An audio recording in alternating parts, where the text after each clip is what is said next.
drive out all demons and to cure diseases. And he sent them out to proclaim the kingdom of God and to heal the sick. He told them, "Take nothing for the journey, no staff, no bag, no bread, no money, no extra shirt.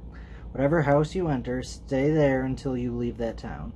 If people do not welcome you, leave their town and shake the dust off your feet as a testimony against them."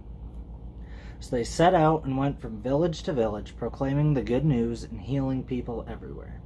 Now Herod the Tetrarch heard about all that was going on, and he was perplexed because some were saying that John had been raised from the dead, others that Elijah had appeared, and still others that one of the prophets of long ago had come back to life. But Herod said, "I beheaded John. Who then is this I hear such things about?" And he tried to see him. When the apostles returned, they reported to Jesus what they had done. Then he took them with them, and they withdrew by themselves to a town called Bethesda. But the crowds learned about it and followed him. He welcomed them and spoke to them about the kingdom of God and healed those who needed healing. Late in the afternoon, the 12 came to him and said, "Send the crowd away so they can go to the surrounding villages and countryside and find food and lodging, because we are in a remote place here." He replied, "You give them something to eat." They answered, "We only have 5 loaves of bread and 2 fish, unless we go and buy food for all this crowd." About 5,000 men were there. But he said to his disciples, "Have them sit down in groups of about 50 each." The disciples did so, and everyone sat down. Taking the 5 loaves and the 2 fish, and looking up to heaven, he gave thanks and broke them. Then he gave them to the disciples to distribute to the people. They all ate and were satisfied, and the disciples picked up 12 basketfuls of broken pieces that were left over.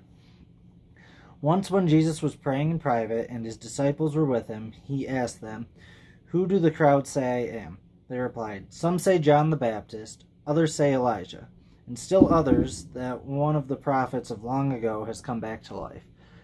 "But what about you?" he asked. "Who do you say I am?"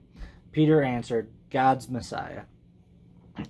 Jesus strictly warned them not to tell this to anyone, and he said, "The Son of Man must suffer many things and be rejected by the elders, the chief priests, and the teachers of the law, and he must be killed, and on the 3rd day be raised to life." Then he said to them all, "Whoever wants to be my disciple must deny themselves and take up their cross daily and follow me. For whoever wants to save their life will lose it, but whoever loses their life for me will save it. What good is it for someone to gain the whole world and yet lose or forfeit their very self? Whoever is ashamed of me and my words, the Son of Man will be ashamed of them when he comes in his glory and in the glory of the Father and of the holy angels. Truly I tell you, some who are standing here will not taste death before they see the kingdom of God." About 8 days after Jesus said this, he took Peter, John, and James with him and went up onto a mountain to pray. As he was praying, the appearance of his face changed, and his clothes became as bright as a flash of lightning. 2 men, Moses and Elijah, appeared in glorious splendor, talking with Jesus. They spoke about his departure, which he was about to bring to fulfillment at Jerusalem. Peter and his companions were very sleepy, but when they became fully awake, they saw his glory and the 2 men standing with him. As the men were leaving Jesus, Peter said to him, "Master, it is good for us to be here. Let us put up 3 shelters, one for you, one for Moses, and one for Elijah." He did not know what he was saying. While they were speaking, a cloud appeared and covered them, and they were all afraid as they entered the cloud. A voice came from the cloud saying, "This is my son, whom I have chosen. Listen to him." When the voice had spoken, they found that Jesus was alone. The disciples kept this to themselves and did not tell anyone at that time what they had seen.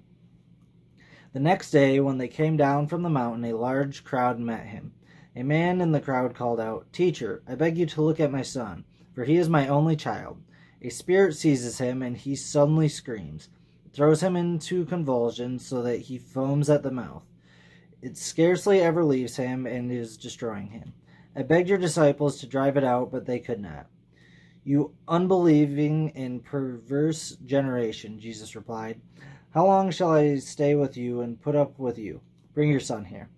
Even while the boy was coming, the demon threw him at the ground in a convulsion. But Jesus rebuked the impure spirit, healed the boy, and gave him back to his father. And they were all amazed at the greatness of God. While everyone was marveling at all that Jesus did, he said to his disciples, "Listen carefully to what I am about to tell you. The Son of Man is going to be delivered into the hands of men." But they did not understand what this meant. It was hidden from them so that they did not grasp it, and they were afraid to ask him about it. An argument started among the disciples as to which of them would be the greatest. Jesus, knowing their thoughts, took a little child and had him stand beside him. Then he said to them, "Whoever welcomes this little child in my name welcomes me, and whoever welcomes me welcomes the one who sent me. For it is the one who is least among you all who is the greatest." "Master," said John, "we saw someone driving out demons in your name, and we tried to stop him because he is not one of us." "Do not stop him," Jesus said, "for whoever is not against you is for you." As the time approached for him to be taken up to heaven, Jesus resolutely set out for Jerusalem, and he sent messengers on ahead who went into a Samaritan village to get things ready for him. But the people there did not welcome him because he was heading for Jerusalem.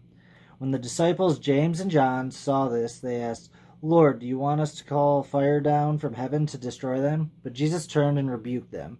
Then he and his disciples went to another village. As they were walking along the road, a man said to him, "I will follow you wherever you go." Jesus replied, "Foxes have dens and birds have nests, but the Son of Man has no place to lay his head." He said to another man, "Follow me." But he replied, "Lord, first let me go and bury my father." Jesus said to him, "Let the dead bury their own dead, but you go and proclaim the kingdom of God." Still another said, "I will follow you, Lord, but first let me go back and say goodbye to my family." Jesus replied, "No one who puts a hand to the plow and looks back is fit for service in the kingdom of God."